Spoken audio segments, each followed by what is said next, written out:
Mas pinalakas pa ng inyong telebisyon ng bayan ang pagbibigay ng napapanahong balita at impormasyon dahil ngayon mas pinalawak pa at mas malinaw ang signal ng People's Television Network sa iba't ibang bahagi ng bansa. Kung saan-saan yan, panoorin natin ito. Sa loob ng ilang dekada, kasama niyo po ang People's Television Network sa paghahatid ng mga napapanahong balita at impormasyon.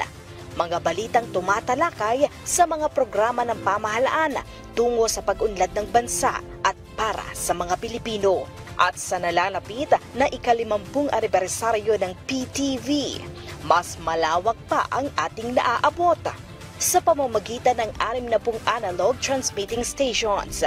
Dito sa Luzon, mapapanood ang mga programa sa PTV Channel 8 sa Cordillera, PTV4 Manila, PTV4 Palawan at PTV4 Naga. Sa Visayas, masusubaybayan nyo rin ang PTV sa PTV Channel 11 sa Cebu, PTV2 Guimaras, PTV10 Dumaguete, PTV10 Calbayog at PTV8 Tacloban.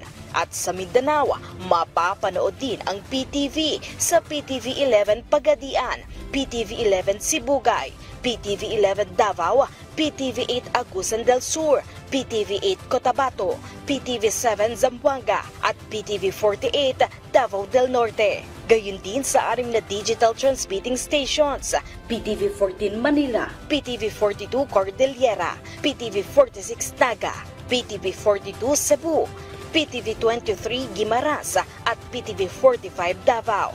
At saan man kayong panig ng mundo, maaari nyo ring mapanood ang PTV gamit ang aming social media platforms. Makakaasa po kayo na ang telebisyon ng bayan ay patuloy niyong magiging kaagapay sa pagsusulong ng makabuluhang balita at impormasyon para sa mga Pilipino at para sa bayan.